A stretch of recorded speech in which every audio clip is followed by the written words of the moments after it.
saved all of his dogs from a house fire. 65-year-old Gary Majors made a choice that would forever define his legacy. When a devastating fire erupted in his home, fueled by a malfunctioning space heater, Gary had one priority: saving his beloved dogs. Witnesses reported seeing him frantically ushering his pets to safety through the back door as flames engulfed the house.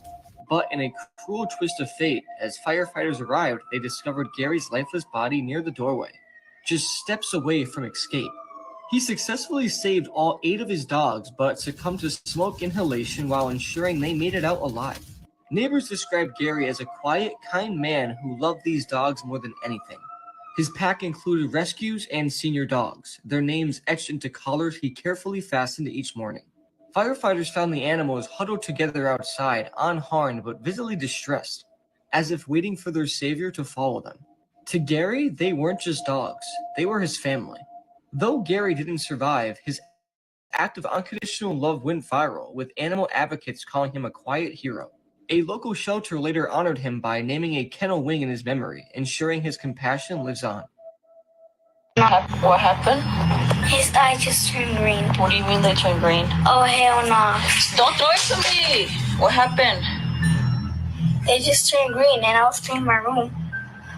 What do you mean it turned green? It's his eye. His eye? Yeah. So this little girl went running to her mother, terrified that her Labubu's eyes turned green and the smile got bigger. A lot of Labubu lovers are upset over this, saying that this girl is lying, it's just her imagination, and that it's just a toy. Personally, I never understood the hype over this thing. If anything, it creeps me out. But there have been a lot of people coming out talking about their paranormal experience after getting a Labubu doll. Like this one girl who found a Labubu doll at a Home Goods, and she thought, why is there a Labubu doll at Home Goods and no one has taken it? These are so expensive, they're hard to find. So she thought it was a sign and she bought it. So she's all excited and takes the Labubu home, and the first thing her husband says to her is that this thing better not be demonic. She doesn't think much of it. She kind of just rolls her eyes and thinks he's overreacting. The next day, she says that she got this very heavy chest pain that she's never felt before, and she didn't know what it was. The following day, she gets into a car accident. She doesn't think this is a coincidence and believes that something is up with this Labubu and is the reason why all this is happening to her. Then, of course, The Simpsons predicted this. In one episode, Homer brings in the Pazuzu doll. Labubu, Pazuzu, very similar. But he brings this into the home and all these bad things are happening. What do you guys think about this? Because I literally sat here the other day and I was looking at this doll and I was trying to like it, but I just couldn't understand, like, what's the hype? Not only do Labubus have kids in a chokehold, but also grown-ups are paying good money for this. Things that only 0.01% of people can do. Touching your nose with your tongue. Yeah, I can't do it. Apparently, some people can't just raise one eyebrow. I think I can do it. And apparently, some people can't cross their eyes, and I'm pretty sure I just did it. Sneeze with your eyes open. Okay, that's impossible. Nobody can do that. Apparently, rolling your tongue is super rare. So apparently I'm a rare person. Apparently some people can bend their hand upwards. How is that possible? We can't tell parents about cruel babysitter, but what the dog does will shock you. A married couple have a kid, and when they moved to a new city, they needed to find a babysitter. After finding a babysitter, everything went great until 5 months later, the dog freaked out when the babysitter came. The parents suspected something because the dog was freaking out, so they put an iPhone in the house and captured the audio. When listening to the audio, they heard the babysitter yell and cuss at the baby multiple times while it cried. They then heard slap noises, so they immediately called the police. The lady then pleaded guilty to assault and served 3 years in prison. I find that liminal spaces give me like a lot of anxiety. I'm going to show you some of the liminal spaces that really freak me out. I just have this irrational fear of like being trapped in a store after boss, closed. Like the boss in it's the like building. a Toys R Us after dark. It's awful. I hate this. This is like what I would imagine purgatory to be like. You're just so alone in here. This one's bad too. It's almost like it looks like it's built indoors. This is like something you would see in a dream. It's very off. I swear to God, I think I have seen this in a dream. Like, what is this room? Explain why this one is so off-putting to me. It feels very much like deja vu, almost like, not that I've seen it in a dream, but I feel like I've been in this space in like a past life. Same with this. There's like something really off about this space. I don't like it. Oh my god. Oh my god. I hate it. I hate it. I hate it. I just wouldn't make it. Like, I just wouldn't be able to cope. I Famous celebrities' last words. Starting off with X. On June 18th, 2018, he decided to go to the ATM to withdraw some cash. He was then followed by a black SUV to a motorsports shop. After a few hours passed, he decided to go outside and he noticed the black SUV was still there. Two men jumped out of the SUV and demanded that X give him his car. When he tried to fight back, he was then shot in the neck 3 times. His last words were, "What the F is going on?" Now let's talk about Juice WRLD. After landing at the Midway Airport, he suffered from a severe seizure, and this was caused by an overdose of painkillers. His few last words were unknown, but his last words dedicated to his fans were, "I love y'all more than life."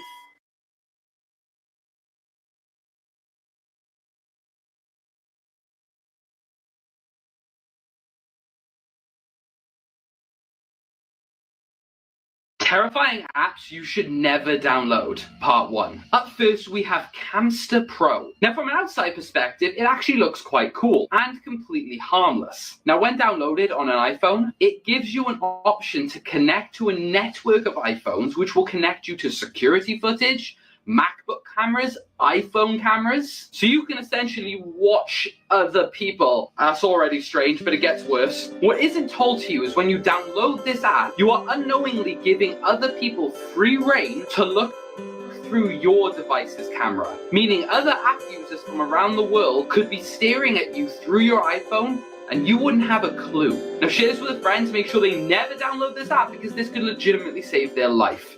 Elon!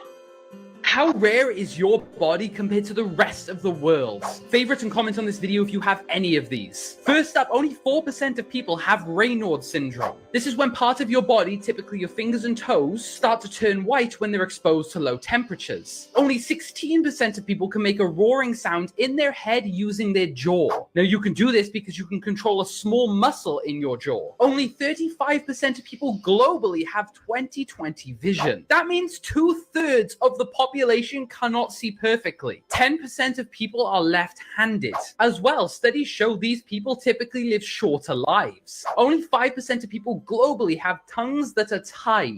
This is when your tongue is tied to the bottom of your mouth and typically will impact speech and eating. And probably the wildest one of all, only 11% of people in the world have brown hair. Yo, Elon!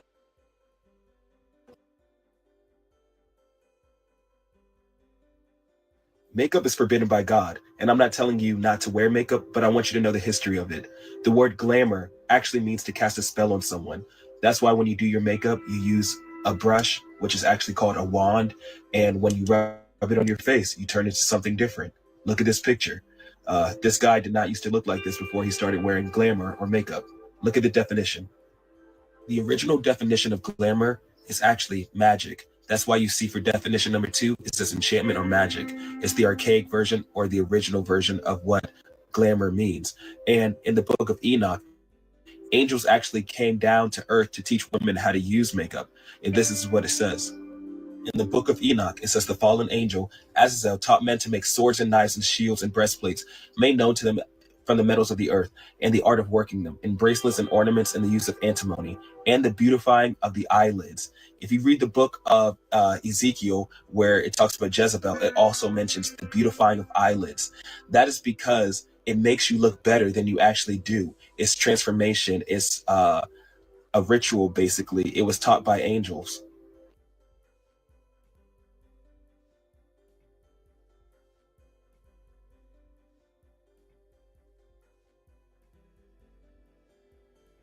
This apparent true story of a scientist who traveled to the year 4040 will definitely freak you the fuck out. And when I saw this, I thought, as long as it's better than 2020, it'll be okay. But boy, was I wrong! How do I put this bluntly? Apocalypse, aliens, still sexy. And the real-life Terminator. Here's basically a timeline of how we, humans, managed to do what we do best. Fuck everything up! So let's take the story back to 2458, where we connect with alien life. They were a highly advanced species which brought great knowledge and medicine to our world. So much so allowing us to live up to 200 years!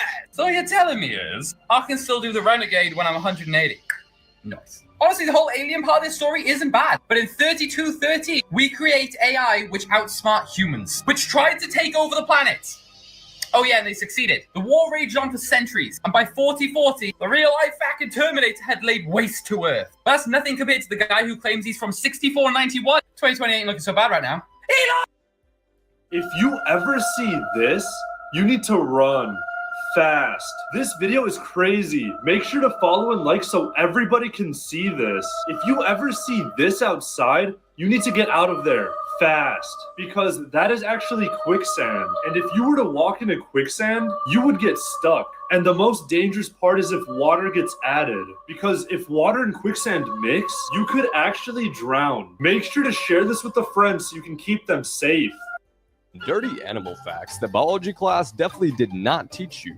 Part 4. The sloth is quite literally too lazy to go looking for a mate, so a female sloth will simply sit in a tree and scream her head off until a male hears it and decides to mate with her.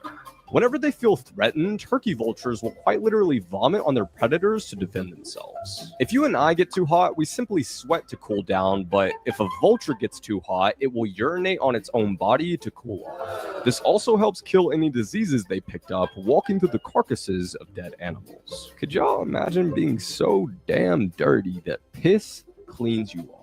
When caterpillars enter the chrysalis phase, they don't just sprout wings and turn into a butterfly. Their entire body turns into a soupy liquid that then transforms into a butterfly. And what's crazy is that even after all of this, they still have their memories. Honestly, have no idea how that's possible. Like, did they store that shit in the cloud? Like, if you can't decide on where to go on holiday this summer, look no further, because North Korea has just opened a massive beach resort. Oh, we are gonna party with Kimmy. Yesterday, he traveled to the city of Wonsan to officially open what he describes as the country's greatest success this year. And this is about to get propagandary, so lock in. The resort spans a impressive 2.5 miles of prime North Korean coastline and is designed to accommodate up to 20,000 people at a time, who will presumably stay in the newly built 54 hotels, dozens of hostels, and even VIP lodges fit for a supreme leader. It also has a massive water park with slides, surfing, swimming, sunbathing, and even waterboarding for those who misbehave. I don't even want to know how many years bro's getting for that fumble. It also apparently has several shopping centers, bars, arcades, golf courses, cinema where they'll run classics like Kim Kong and Mission Kim Possible, and also dozens of restaurants where they'll serve food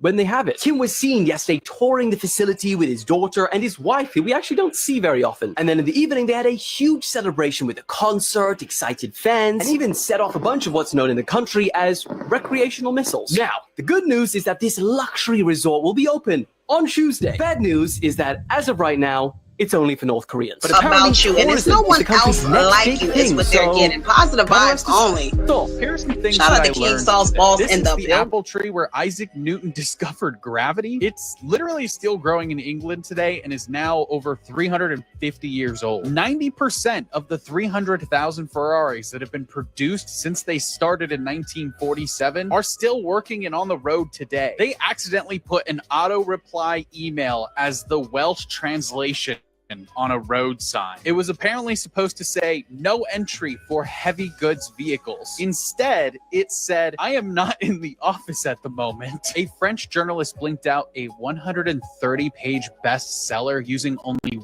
one eyelid after suffering a stroke at 43 and becoming paralyzed. The craziest part is he apparently passed away 2 days after it was published. The longest someone has ever stayed on the FBI's most wanted list was 32 years, and the shortest was 2 hours. 75% of the world's food comes from just 12 plants and 5 animal species. Whenever you walk through a doorway, your brain basically takes that as a cue to completely refresh your memory, which is why you forget shit when you walk into a new room. If you announce your goals to others, you suddenly become way less likely to actually complete them. For some reason, we just lose motivation. If you're ever standing on a high ledge and you think about jumping, this doesn't mean that you're suicidal. It's just your brain saying like, hey, you could get really hurt. Just be a little extra careful. Same thing like if you're holding a baby and you're like, I could just drop this thing right now. Doesn't mean you're a monster. Your brain's just like, hey, this baby's delicate. Don't drop him. It's completely normal. Okay, so this has to be one of the craziest documentaries I've ever seen. In 1984, filmmaker John Alpert started following around 3 drug-addicted criminals in Newark, New Jersey. He went on to film updates on how their lives were going for 36 years and finally released a fully finished documentary in 2021. Life of Crime takes us into the lives of Rob, Freddie, and Delirious as they do drugs, steal, and seem to live a life of endless chaos. Over the years, we watch insanely intimate hidden camera footage of them committing criminal acts, coming in and out of jail, and trying to live a normal life despite temptation at every corner. The fact that it's filmed over almost 4 decades is pretty mind-blowing, and there are a lot of twists and turns as their lives progress. Overall, I'd say you definitely have to check this one out, especially if you like raw footage crime documentaries. He made tacos out of her brain. Alvaro and Maria had been married for about a year and were living in Mexico. Although they didn't have children together, Maria was a mother to 5 children from a previous marriage. Alvaro wasn't the best husband as he had an addiction to substances and he was very violent towards Maria's children and would even spy on them when they were taking a shower. On June 29th of 2023, Alvaro was under the influence when he took Maria's life. He dismembered her body and placed it in a plastic bag.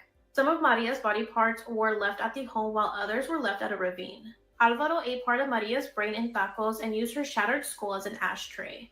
2 days after he did this, he told Maria's daughter what he had did to her mom and to come collect her body parts. Maria's body was chopped up by using a machete, hammer, and a chisel. Once law enforcement was notified, they found a black magic altar during the investigation. Alvaro confessed everything and claimed that the devil made him do it. On July 2nd, Alvaro was arrested and he is currently awaiting trial. Facts that will mess with your perception of time. Sharks are older than the rings of Saturn by hundreds of millions of years. If you were given $10,000 every single day since the pyramids were built, you would only have about 6% of Elon Musk's entire wealth. To give a clear picture of the difference between a million and a million seconds ago was a little over a week ago. A billion seconds ago was the year 1990. Jimmy Carter was the first president to be born in a hospital. Obama was the first president born under the same American flag he served as president under. Harriet Tubman was born in Thomas Jefferson's lifetime and died in Reagan's. There were Greek playwrights who wrote shows nearly 2,000 years before Shakespeare was even alive. Follow for more.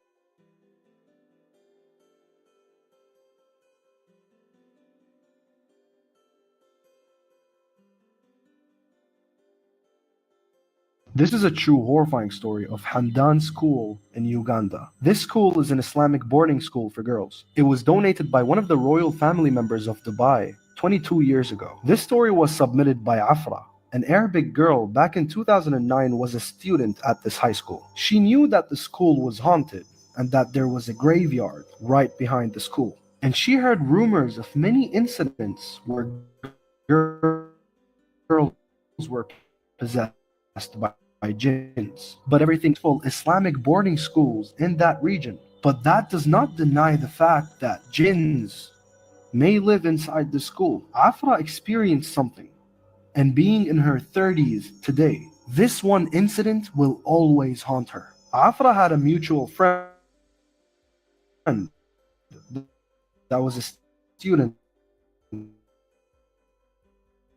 in that same school. She was regularly all the religious students, the Islamic education. She always used to party, drink, hangs out with guys, and the jinn that used to possess her was surprisingly a Muslim. He was just furious that she used to disobey her family and her religion. They brought her to one of the halls in the school and they started a ruqya session. Afra was there witnessing the whole thing. After many attempts of trying to make this jinn speak, he finally responded.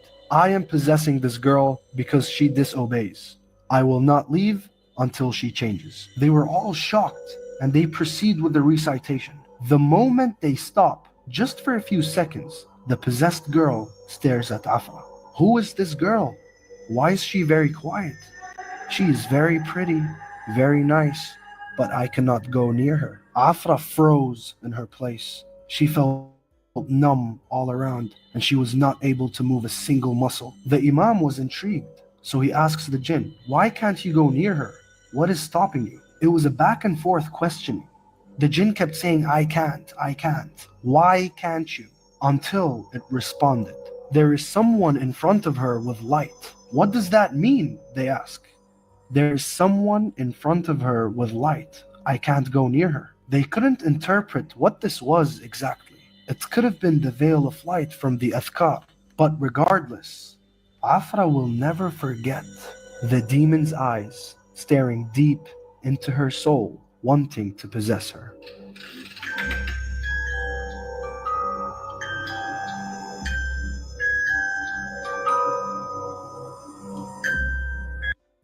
They've been hiding this from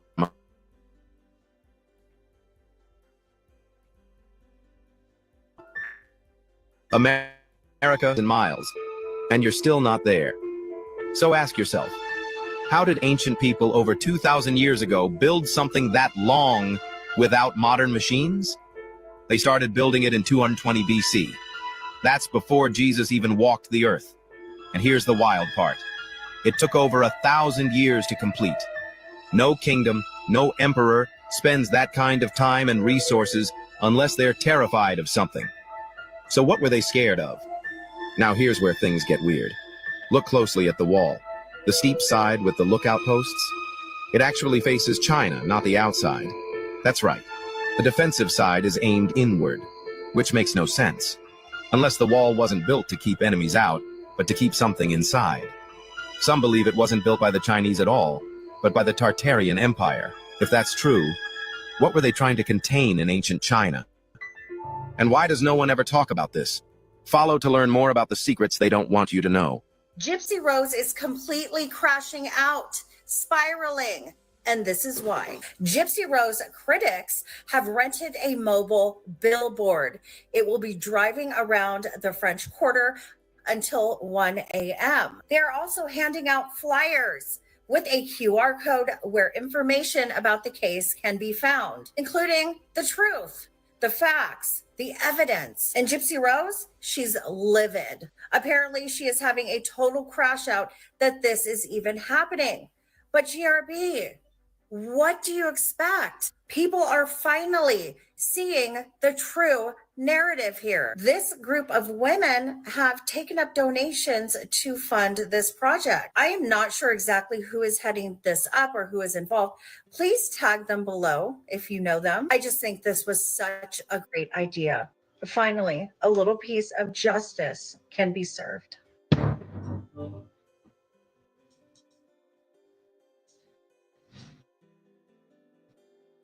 About you, and it's no one else like you is what they're getting. Positive vibes only.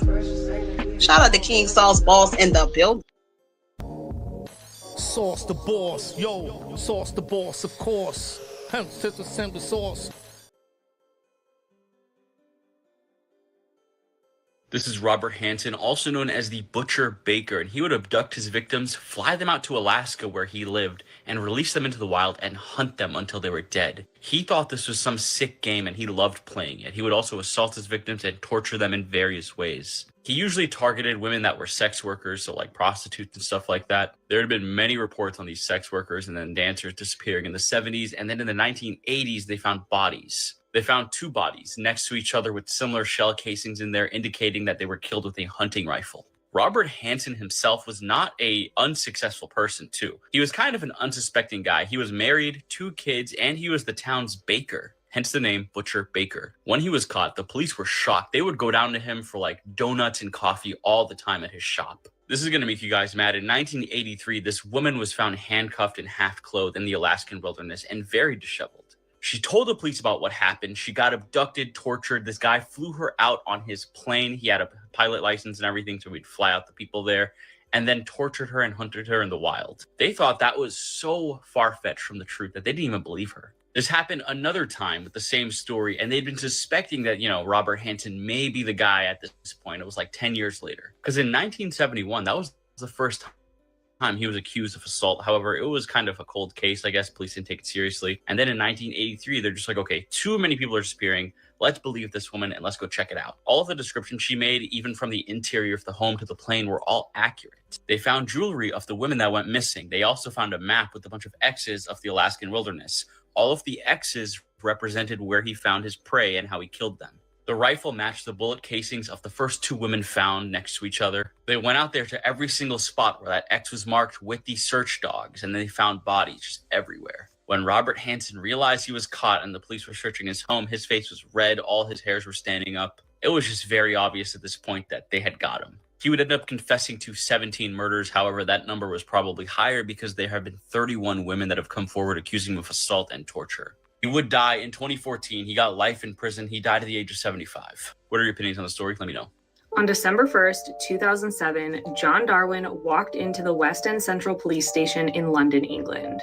Darwin had been missing for over 5.5 years, and now he was back saying, "I think I'm a missing person," and claiming he had no memory of what had happened to him. I covered this case on the most recent episode of my podcast. For all of the insane details, go listen to Inhuman, but here's an overview. John Darwin lived in Hartlepool, England with his wife Anne. They had 2 grown children, Mark and Anthony, and they were just living life. In 2001, Darwin worked as an officer in a men's prison, and Anne was a receptionist for a doctor. The couple also ran several bedsits, which are basically like places where people can come stay. They owned 14 different properties, but they were also in a huge amount of debt. On March 21st, 2001, Darwin decided to go kayaking, so he set off in the early morning in his red kayak. But he didn't return that evening and didn't show up for work, and so he was reported missing. The next day, the paddle he was using was found, and then later that day, his kayak was found completely wrecked. There was a huge search done for him along 62 square miles of the coastline, but there was no sign of him. Anne and her family were extremely distraught, and after a bunch of searching and the wrecked kayak being found, John Darwin was officially declared dead. With that, Anne was able to collect on his life insurance policy and at least start paying off some of the debt while she was grieving the loss of her husband. At one point, one of her sons was visiting her home, checking in on her. When her son left, she opened the door to the bedsit next door to their house and told her husband, "You can come out now." John Darwin wasn't dead, and he wasn't even missing. The whole thing had been a plan to be able to get life insurance money to pay off their debt. For the next several years, John Darwin lived under a fake alias in the England area, sometimes even being brave enough to go out in public and go to the local library. He was able to obtain the identity of a baby who had passed away years ago, and with that, he was able to get a passport. He traveled a bunch, and a whole bunch of other crazy stuff happened, so more details on the podcast. But by 2007, John and Anne were planning. It's his birthday. Everybody wish him happy birthday. Oh, this is big right here, y'all. Everybody wish Sauce, the official boss, happy birthday, man. Back once again. Let's go. Let's see it in the timeline. You know, it's a beautiful day. If you feeling down, I like to get you a bag of that. I like to wish Light up. Sauce. Can't find you as the hero. Can't greet him with 2, only the 3rd eye. I like to wish Sauce the boss. Let me on this track. Happy birthday. I like to give a big shout to Ashley Gordon. Somebody said Ashley Gordon. Charlie Fields. Unstoppable. Albert Einstein. Imagination is more potent than knowledge. Therefore, I'm flying off the tracks. Extraterrestrial. I like to give a big happy birthday to Sauce the boss. They fear what they don't understand. I forgive them because they don't really know no better. Hope I like to give a big shout to Benny Chapo, in the middle of the Atlantic Ocean the with a official polo capo. sweater. How bad do you want success? I was holding my Shout to breath. Sauce the boss, man. Happy birthday. Woke up and came up for air. I turned one sick to the bone, but ain't dancing with chops. I guarantee them in the dreams. Fight Mr. Clean. Dirty talk, come shots, Listerine. The devil tried to catch me slipping, but my 3rd eye open. I see when I don't blink. Body growing out the ground. Reason to come, cause when the pressure coming, they glitching up. You can count on a fingerless hand how many people I can trust. I like to give a big shout to Boys Roseboro. Meditate, bring down 8